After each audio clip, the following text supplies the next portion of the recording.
Have you ever wondered why the moment you stop chasing him, he suddenly starts to feel your absence, not as silence, but as an echo that fills every corner of his mind? It's as if the stillness you create begins to haunt him, like the ghost of a song he can't forget. That's not magic. It's not manipulation. It's the law of detachment, an ancient rhythm written in the psyche, one that Carl Jung understood as the dance between the conscious desire and the unconscious longing. In Jungian terms, what happens when a woman stops chasing is not simply the withdrawal of attention, it's the withdrawal of psychic energy. Energy that once fueled his ego, now returns to its rightful owner, you. For so long, the feminine spirit has been trained to give, to nurture, to wait, to hope that her softness will melt his walls. But the truth is, a man does not awaken through being needed. He awakens through the unsettling experience of your absence, through the confrontation with the void that your detachment leaves behind. When you chase, you become his mirror, feeding his sense of significance. But when you turn inward, when you reclaim that projection, something alchemical happens, the polarity shifts. The masculine, which once fled from your pursuit, begins to hunger for your presence. Because nature abhors a vacuum, and the human psyche does too. What he once took for granted, he now dreams about.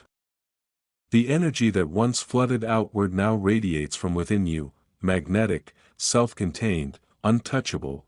Jung called this process individuation, the journey of becoming whole within oneself. Detachment is not rejection, it's transcendence. It's the art of stepping back from illusion, seeing the other not as savior or source, but as reflection. When you stop chasing, you stop projecting the part of you that believes love must be earned through effort. You meet your shadow, the part that fears abandonment, the part that equates silence with loss. And as you meet her with compassion, not shame, you begin to integrate her. That's when your power changes. The energy that once begged for his recognition now burns quietly in your aura, serene, contained, but impossible to ignore. A man feels this shift, though he cannot name it. He feels the space between your words, the calm that no longer tries to convince. It unsettles him. Because beneath his ego, beneath the performance of control, lives his own anima, the inner feminine, restless and yearning for connection. When you detach, you awaken her in him. Every act of chasing reinforces his shadow, the part that feeds on admiration but fears intimacy. Yet every act of stillness invites him to face that shadow. Your silence becomes a mirror he cannot escape. In it, he sees his own avoidance, his dependence on validation, his fragmented masculinity. This is the unseen architecture of desire, two unconscious minds calling each other toward balance, using attraction as the stage for transformation, and so, detachment is not withdrawal from love, it's the evolution of it. It's when love matures beyond need, beyond fear, beyond the childish hope of completion. It becomes presence, the state of being that no longer seeks to possess or persuade. The feminine that has learned detachment is no longer a seeker, she is the flame itself. The man who once ran from her warmth now finds himself cold in her absence. He dreams of her not because she demands it, but because her essence lingers in the silence she leaves behind. There is something deeply primal in this reversal, an ancient script written in the bones of human attraction. Men, by instinct, pursue what eludes them. But it's not the game that ignites the chase, it's the mystery. The woman who no longer seeks to be chosen emanates the rarest form of beauty, freedom. Freedom is what the masculine both craves and fears most, for it reflects his own unfinished liberation. When she embodies that freedom, she becomes both mirror and muse, a symbol of everything his unconscious longs to become. You see, the law of detachment is not about playing hard to get. It's about being too whole to be captured. It's not a strategy, it's a state of consciousness. It's the sacred understanding that love cannot grow where fear rules, that connection cannot thrive where one chases and the other flees. When you step out of the chase, you step into sovereignty. You move from reaction to creation, from being the pursuer of affection to the embodiment of it, and something miraculous begins to happen in that silence. His dreams begin to fill with fragments of you, not as memory, but as energy. He feels your absence like gravity. The woman who once sought him now occupies his unconscious, not through words or gestures, but through vibration. You become the archetype, the eternal feminine that Jung described as both mother and mystery, lover and light. When you stop chasing, you don't lose him, you lose the illusion that you must. Detachment is often misunderstood as coldness, as indifference. But in truth, it is the purest form of love, love without fear. It is the art of allowing what is meant for you to come, and what is not to fall away. The woman who learns this no longer measures her worth by his response, his attention, or his silence. She knows that chasing is a symptom of an inner wound, a wound that whispers, "If I don't try harder, I'll be forgotten." Yet the moment she ceases to chase, that wound is exposed to the light, and healing finally begins. In Jungian psychology, every attachment is a projection of something unhealed within. When a woman becomes obsessed with winning his love, she's not truly chasing him, she's chasing the part of herself she abandoned long ago.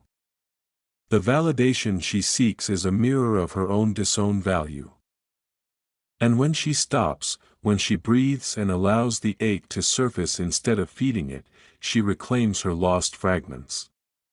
Detachment, then, is a sacred act of returning to oneself. The moment she stops reaching outward, her unconscious begins its silent transformation. The energy once directed toward pleasing, proving, and performing begins to spiral inward, like water returning to the depths. This energy nourishes her spirit, feeding her intuition, her radiance, her grounded femininity. The light that once begged to be seen now burns steadily from within, visible to those with eyes to perceive it, and this is where the alchemy of attraction truly begins. The man, who once stood confident in her pursuit, begins to sense a shift.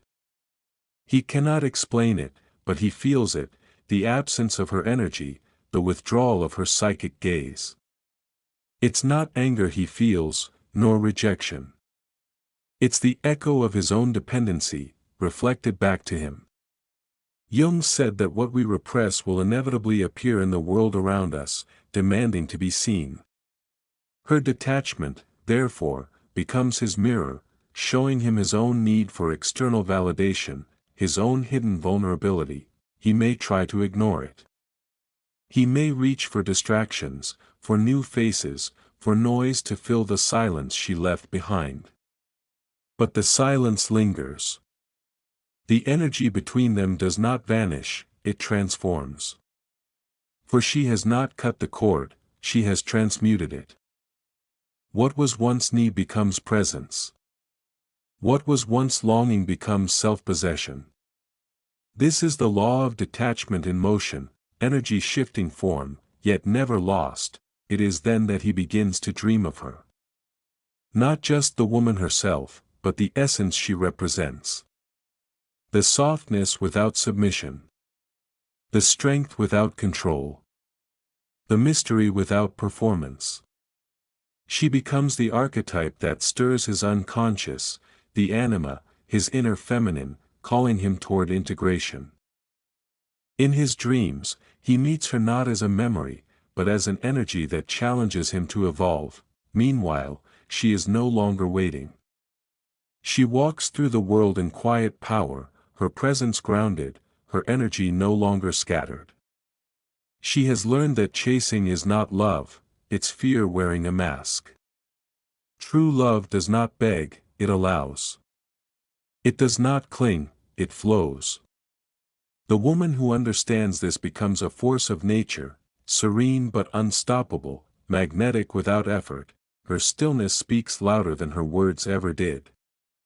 She doesn't pose to provoke or withdraw to punish, she simply is. That is the rarest thing in this age, a woman who does not barter her energy for attention. And in that, she becomes unforgettable. For men are not haunted by the women who gave them everything, they are haunted by the ones who gave them peace and then walked away. In Stoic philosophy, Seneca wrote that he who is brave is free. And so it is with her, bravery not as defiance, but as release. She has learned the courage of letting go. She no longer grasps at outcomes, no longer bends herself to fit into his uncertainty. The detachment she holds is not a weapon, but a boundary carved from self-respect. She can love him deeply and still walk away with grace. She can feel the ache and not let it define her, and while he wrestles with his thoughts, caught between desire and realization, she rises. Her silence becomes sacred, her solitude rich with meaning. She no longer fears being alone, for she has discovered something rarer, being complete, and the man who once felt her chasing now feels her everywhere. In the scent of rain, in a song on the radio, in the quiet moments before sleep, she becomes the echo of his own awakening. Because when the feminine detaches, she does not disappear, she transcends. And in that transcendence, the masculine begins to stir. For the first time, he begins to understand, the woman who no longer chases is the one worth finding.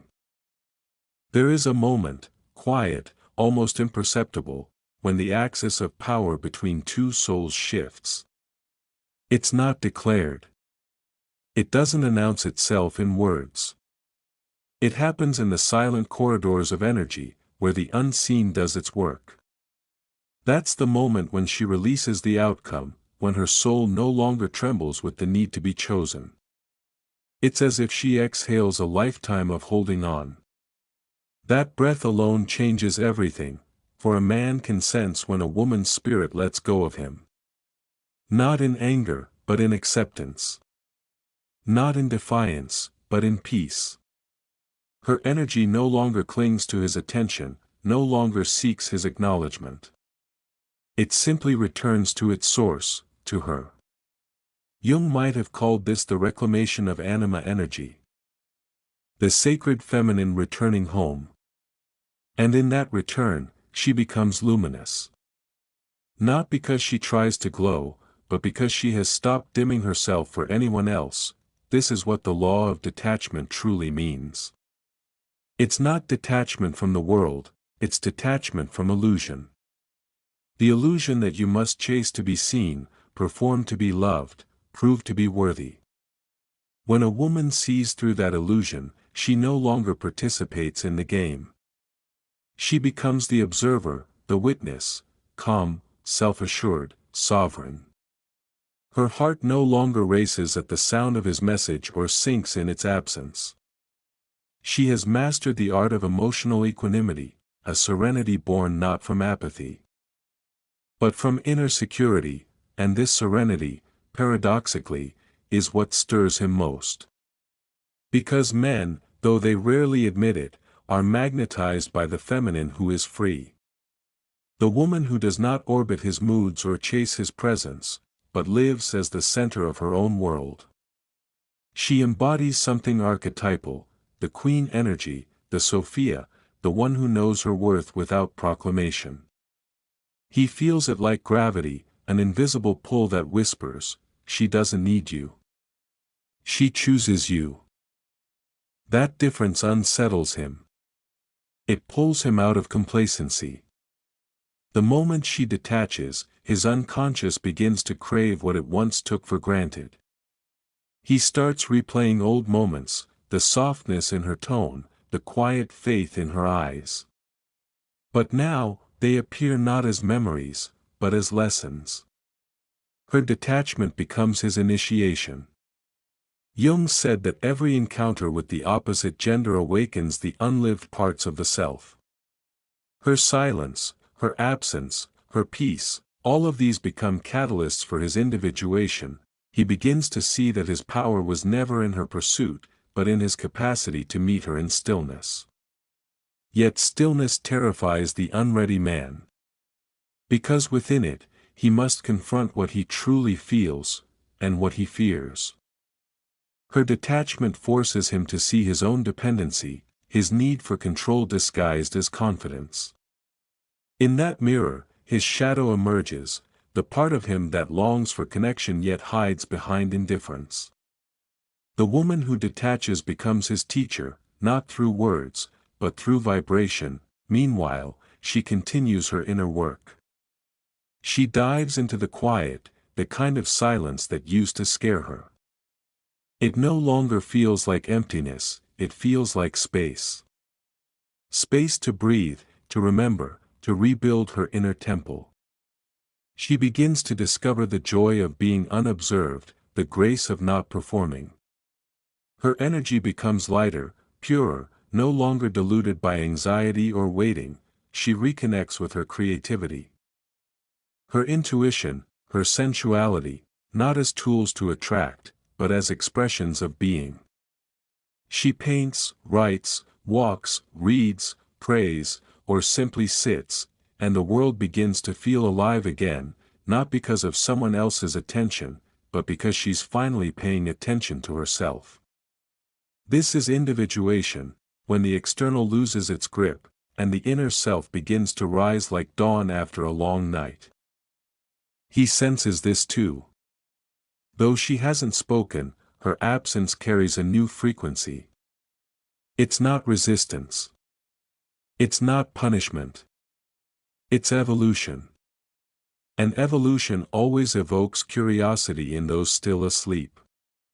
The man, driven by instinct and mystery, begins to wonder where she went, not physically, but energetically. He feels her shift, though she's done nothing at all. That's the paradox of detachment. The less you reach, the more your energy expands. Soon, he begins to feel drawn to her again. Not out of habit, but out of hunger, the hunger for something real, something conscious. He may not yet understand that what he misses is not the woman as she was, but the reflection of himself he once saw in her eyes. Yet now, her eyes, even in memory, hold no desperation, only clarity. And that clarity calls to him like the horizon calls the lost, for she has become what Jung described as the self, the union of opposites, the wholeness beyond projection. She no longer seeks to merge with another to find herself, she has become her own completion. That is what he senses. That is what haunts him, because the woman who no longer chases doesn't fade from his life, she becomes part of his myth. There comes a stage in every man's life when he must face the echo of what he has lost, not through punishment, but through awakening. The echo of the woman who once poured her warmth into his hands and now pours it back into herself. The echo of her voice, no longer trembling with the need to be understood, but steady, sovereign, silent. That echo becomes the sound of his reckoning. He begins to feel her energy not as absence, but as presence. For absence is only the illusion of distance. The truth is that energy never truly leaves, it merely changes form. The woman who has detached has not vanished. She has become invisible to the eyes that look for dependency, but luminous to the soul that seeks depth. And he feels it, in the stillness of his mornings, in the quiet just before sleep. He begins to realize that her absence is not punishment, it's the mirror of his own unawakened self, for in Jungian psychology, what we chase externally is always what we have yet to integrate internally.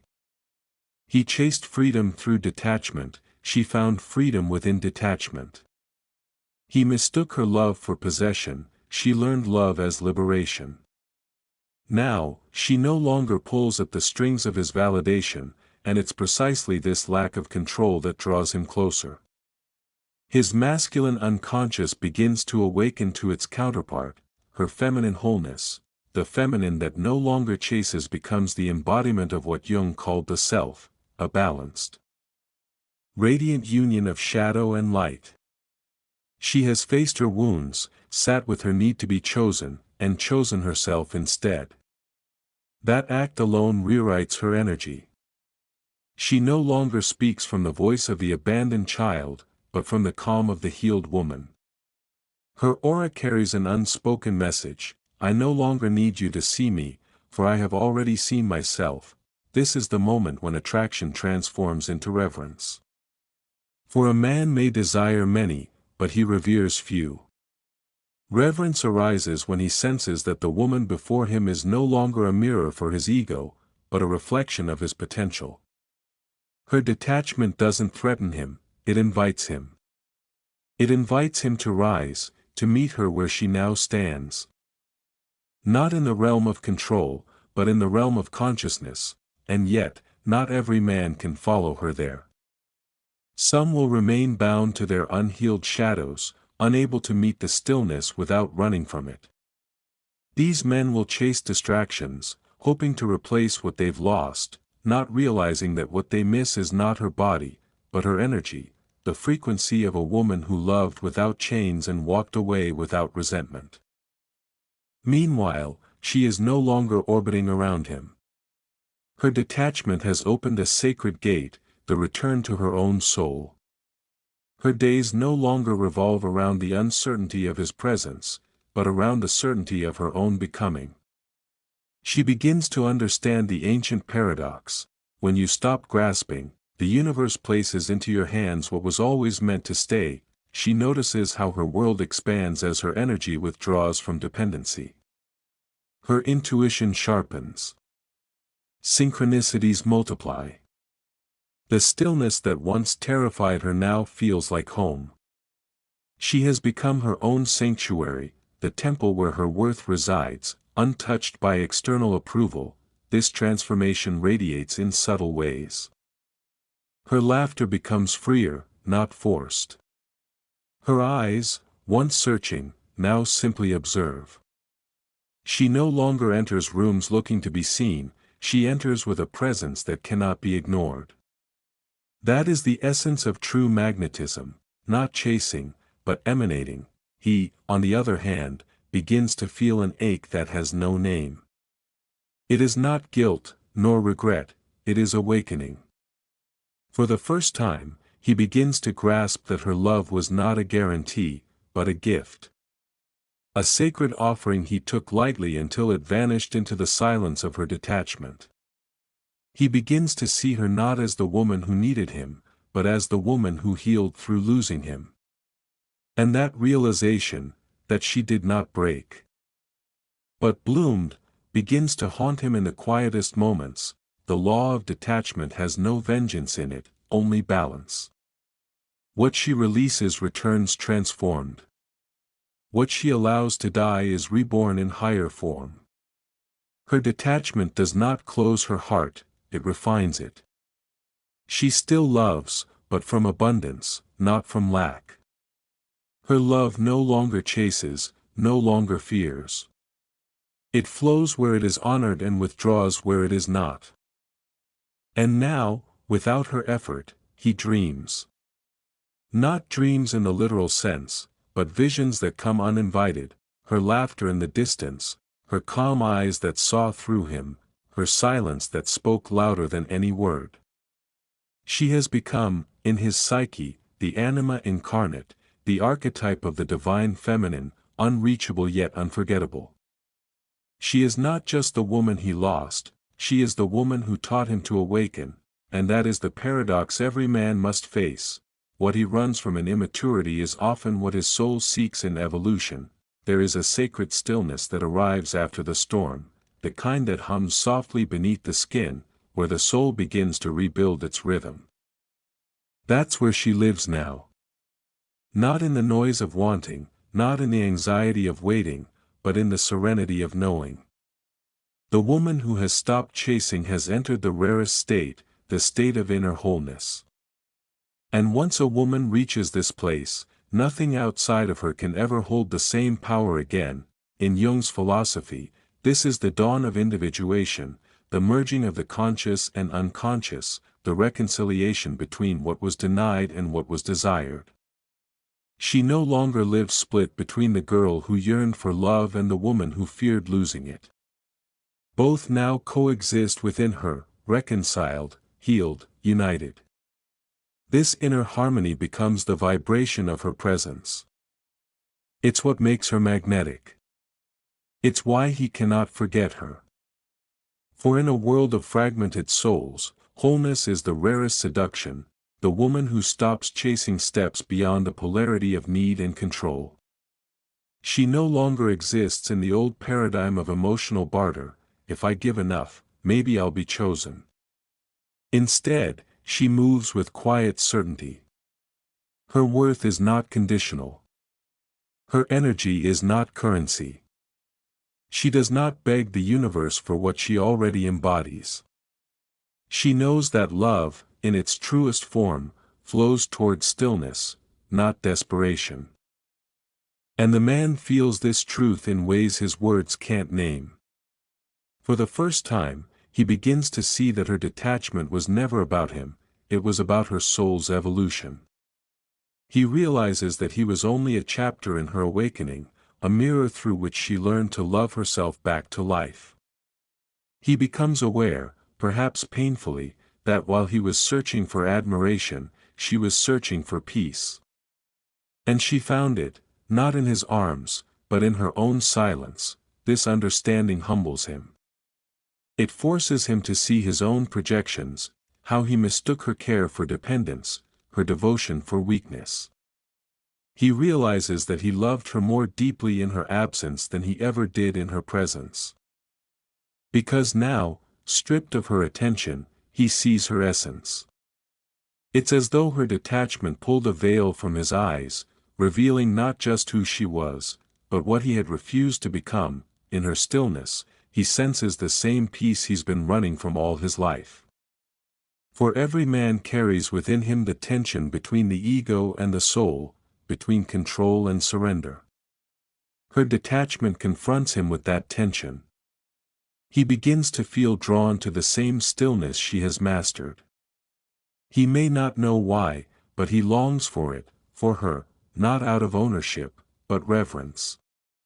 Because now, she represents the path to his own wholeness, yet she no longer waits for him to understand. Her detachment has freed her not only from him but from the illusion that her story depends on anyone else's awakening.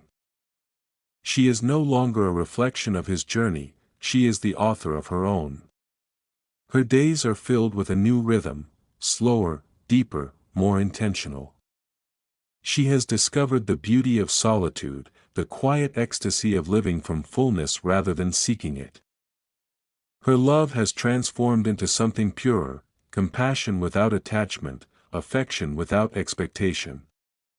She can wish him well and mean it. She can remember him with tenderness, not longing. This is the highest form of love, when you no longer wish to possess, only to understand. Her heart is open, but it no longer leaks. She gives, but never empties herself. She connects, but never loses her center, and this is what he begins to dream about, not her body, not her touch, but her essence. That calm self-assurance that once felt foreign to him, now calls him home. She appears in his thoughts like a melody that refuses to fade, not because of what she did, but because of who she became when she stopped doing. There is something deeply archetypal about this, something ancient and written in the psyche of all men and women. When the feminine reclaims her power, the masculine feels the tremor. Her detachment awakens his longing not for possession, but for transformation. She becomes the embodiment of what Jung called the transcendent function, the bridge between his ego and his soul. He dreams of her because, in truth, he dreams of his own wholeness mirrored in her eyes, but she no longer lives to be the mirror. She is the flame. The one who knows that her value lies not in being desired, but in being aligned. Her worth is not measured by how many chase her, but by how peacefully she can walk alone. That peace, that radiance, it's what makes her unforgettable, because she has learned what few ever do: detachment is not the end of love. It's the beginning of truth. There is a profound beauty in the woman who has surrendered the chase, a beauty that transcends the physical, that speaks not through movement but through stillness. Her energy no longer pleads to be felt, it commands to be remembered.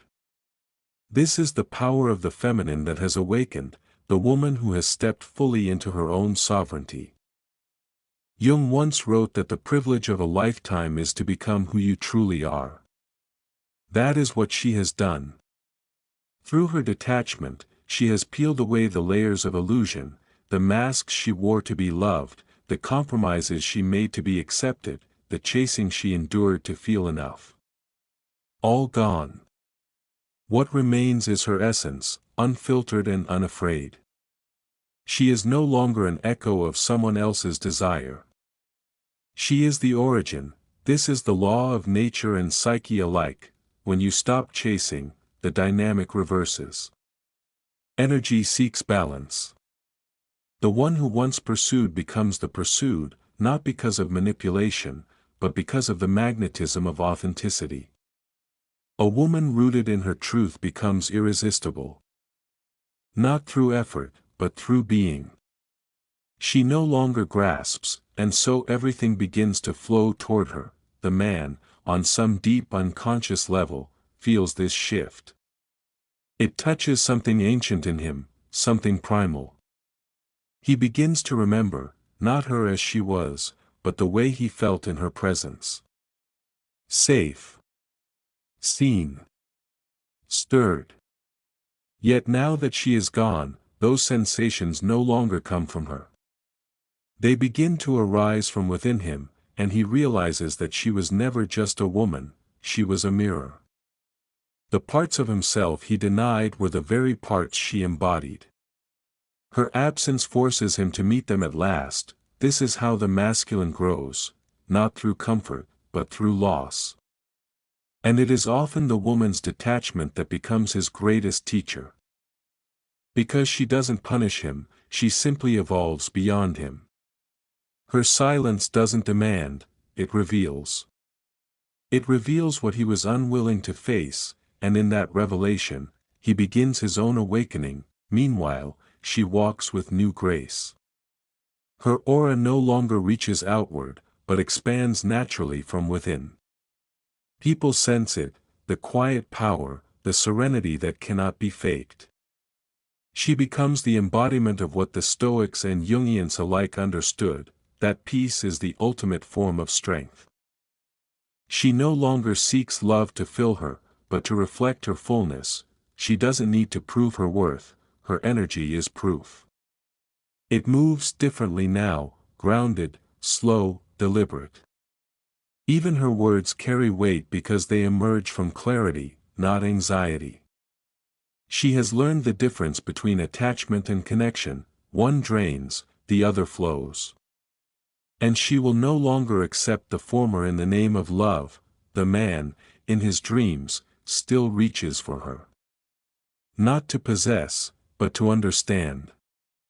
His dreams of her are not erotic, they are archetypal. They symbolize his longing for the inner feminine, the anima, which she awakened in him. She represents the part of his soul that he has yet to integrate, the tenderness he hides behind strength. The vulnerability buried beneath pride.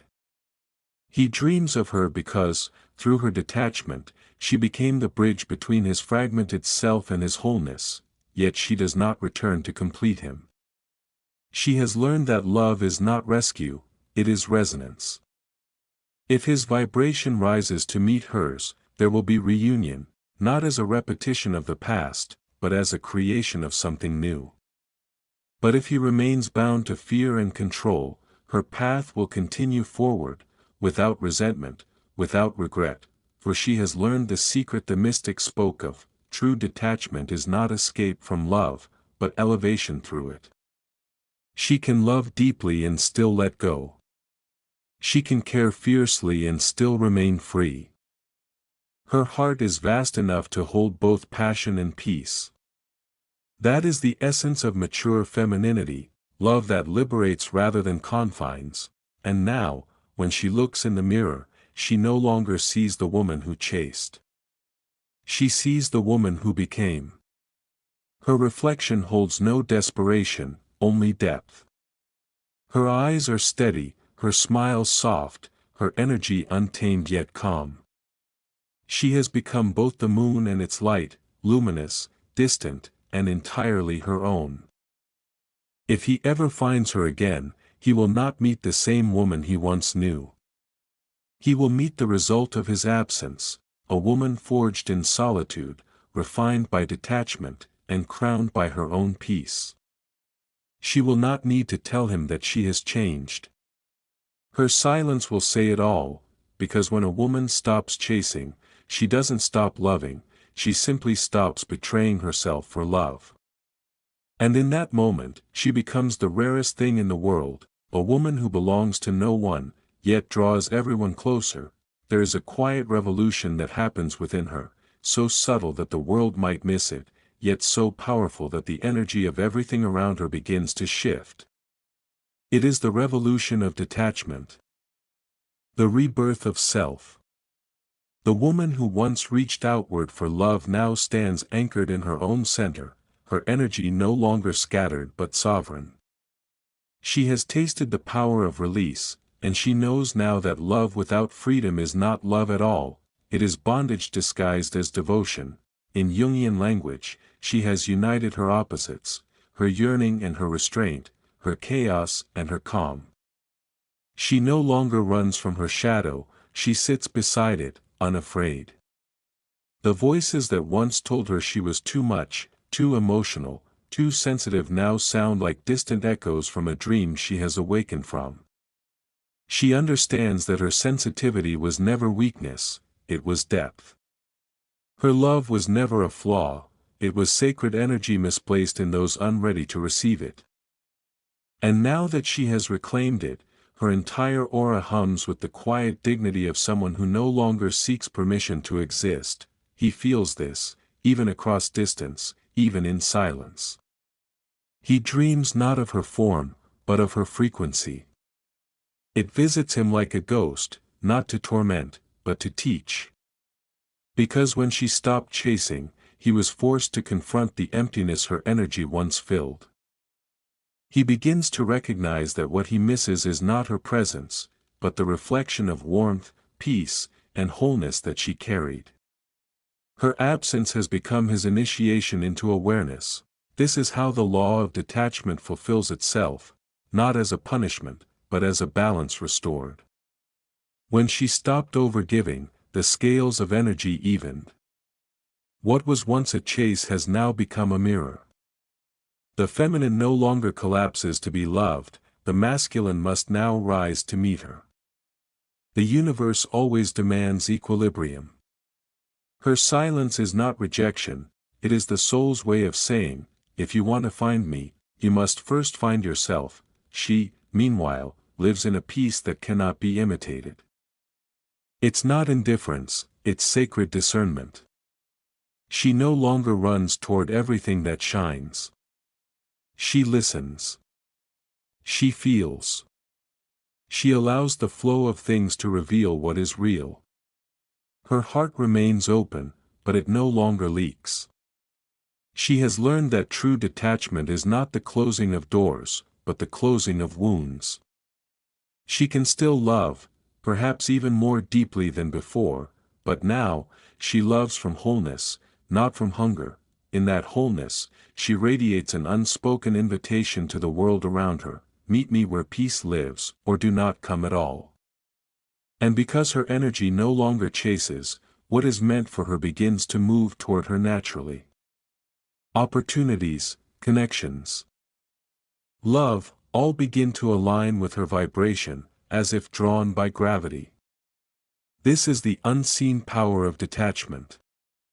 What she releases in trust returns to her in truth, and if he should cross her path again, he will see it in her eyes. The softness remains, but it is no longer naive. The warmth is still there, but it burns cleaner, steady, unconsumed by longing. He will sense that she is no longer waiting for him to choose her, for she has already chosen herself.